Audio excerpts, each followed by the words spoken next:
حضرت عمر بن عبدالعزیز نے کیا کیا؟ انہوں نے 3 ہی کام کیے۔ نمبر 1، ان کو خلافت ملی تھی اصل میں سلیمان جو ان سے پہلے خلیفہ تھے ان کی وصیت کی بنیاد پر، لیکن انہوں نے جا کے اعلان کیا مجمع عام میں، لوگوں مجھ پر یہ خلافت کی ذمہ داری ڈال دی گئی ہے، بغیر مجھ سے پوچھے، بغیر میرے مشورے کے، بغیر میری خواہش کے، لیکن میں آپ کی گردنوں میں سے اپنی خلافت کے اس قلادے کو اتار کر پھینک دیتا ہوں۔ یہ پہلی اصلاح تھی، موروثیت ختم، نامزدگی ختم۔ اب اگر چاہتے ہیں آپ، اگر لوگوں کی رائے ہے ان کا مشورہ تو ٹھیک۔ سب نے کہا بیک زبان ہم آپ پر راضی ہیں، ہم آپ ہی کو خلیفہ بنانا چاہتے ہیں۔ پہلی اصلاح تو یہ ہوگی۔ دوسرا کام یہ کیا، جتنی جاگیروں کے ڈاکومنٹس تھے، دستاویزات، وہ سب طلب کیے۔ خود اپنے گھر سے اپنی بیوی کے سارے زیورات، عبد الملک بن مروان کی بیٹی سارے زیورات بیت المال میں داخل کرتی۔ اپنی جاگیر سب سے پہلے اپنی جاگیر کو ختم کیا۔ اس زمانے میں شریڈر تو تھے نہیں، مشین تو تھی نہیں، مسجد میں بیٹھے ہوئے تھے حضرت عمر بن عبدالعزیز، اور وہ ایک وثیقہ لایا جاتا تھا اور وہ قینچی سے کاٹ کاٹ کے پھینک رہے تھے۔ بڑا طوفان مچ گیا بنو امیہ کے لوگوں کے اندر، یہ کیا ہو رہا ہے؟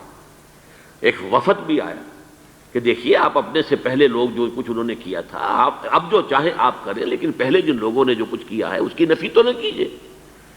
حضرت عمر بن عبدالعزیز پوچھتے ہیں دیکھو اگر تمہارے پاس ایک فرمان ہو امیر معاویہ کا اور ایک ہو ان کے بعد کسی چوتھے پانچویں پشت کے اندر آنے والے کا، تو کس کے فرمان کو زیادہ اہمیت ہوگی؟ سب نے کہا امیر معاویہ کے فرمان کی زیادہ اہمیت ہوگی۔ تو فرمایا پھر میرے پاس فرمان جو ہے وہ امیر معاویہ سے بھی بہت پہلے کا ہے، میرے پاس اللہ کی کتاب ہے، قرآن ہے، میں اس کی روح سے طے کر رہا ہوں، لہذا ہو جائے کم وقت میں، کوئی ناراض ہوتا تو ہو۔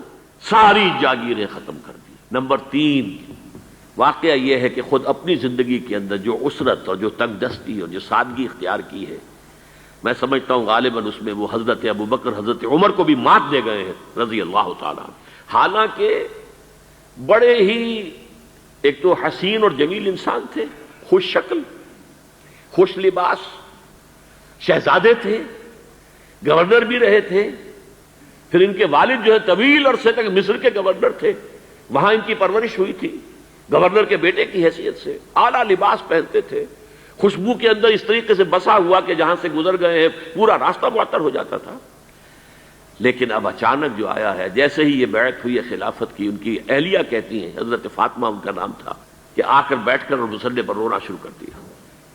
میں نے پوچھا کیوں، کیا ہوا؟ کہ یہ جو بوجھ مجھ پر آن پڑا ہے، یہ ذمہ داری، رونا شروع کیا۔ اور اس کے بعد واقعہ یہ ہے کہ انہوں نے ذاتی زندگی میں کپڑا صرف ایک جوڑا، 2 بھی نہیں، جمعے کے لیے بھی اس کے دھو کر سوکھنے کے لیے انتظار کرنا پڑتا تھا، تب جا کر پہن کر اس کو جمعے میں جاتے تھے۔ ایک دفعہ آئے ہیں اپنی بچیوں سے گفتگو کر رہے تھے، تو بچیوں کو دیکھا عجیب حال ہے کہ وہ جو بھی بات کرتی ہیں پھر اپنے منہ پر ہاتھ بھی رکھ لیتی ہیں۔ پوچھا کیا سبب ہے؟ کہنے لگی آج ہم نے صرف پیاز سے روٹی کھائی ہے، ہمارے منہ سے بدبو آ رہی ہوگی، ہم نہیں چاہتی کہ آپ کو اس بدبو سے تکلیف پہنچے۔ حضرت عمر رونے لگے، لیکن کہا انہوں نے کہ میری بیٹیوں کیا تم یہ پسند کرو گی کہ تمہیں دنیا کی نعمتیں ملے اور عیش ہو اور تمہارا باپ جہنم میں جائے؟ ان بچیوں نے بھی رونا شروع کر دیا۔ سارے زیورات ختم، اپنی جاگیر ختم۔ وہ آپ نے پڑھے ہی ہوں گے واقعات کہ اگر چراغ بھی ہے رات کو، سرکاری کام کر رہے ہیں تو وہ جو بیت المال کے تیل سے جو جلنے والا چراغ ہے وہ روشن ہے۔ خادم نے آ کر کوئی گھریلو بات کرنی چاہیے تو کہا پہلے چراغ گل کر دو پھر بات کرو۔ ذاتی بات ہو رہی ہو تو سرکاری جو تیل کا چراغ ہے وہ نہیں جلے گا۔ میں یہ سمجھتا ہوں، میں علی وجہ البصیرت کہہ رہا ہوں کہ میرے نزدیک تو اس قدر شاید باریک بینی کی باتیں جو ہیں میرے علم میں نہیں ہے کہ حضرت ابوبکر اور حضرت عمر، اور پھر یہ کہ وہاں کوئی ایسا کنٹراسٹ، سائملٹینیس کنٹراسٹ نہیں تھا، اس لیے کہ حضور کے ساتھ جد و جہد کرتے ہوئے ان کی زندگیوں میں پہلے بھی فقر اور ساری اختیاری فقر کی کیفیات تھیں۔ یہاں تو اچانک ہوا ہے کہ اس سے پہلے ایک بہت خوش باش، خوش لباس، خوش شکل، بہت ہی ہر طرح کے ناز و نعم کے اندر پلا ہوا انسان، شہزادہ، اچانک بوجھ آیا ہے تو زندگی کے اندر انقلاب آ گیا۔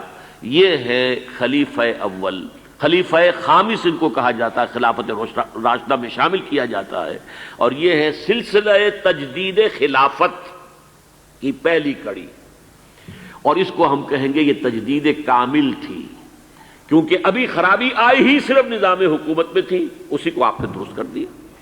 یہ دوسری بات ہے کہ یہ ایک بہت شارٹ لیوڈ رہی ہے، بات آگے نہیں چلی ہے، ان کو زہر دے دیا گیا، اس لیے کہ یہ بات زیادہ قابل برداشت نہیں تھی بنو امیہ کے پورے خاندان کے لیے، قبیلے کے لیے۔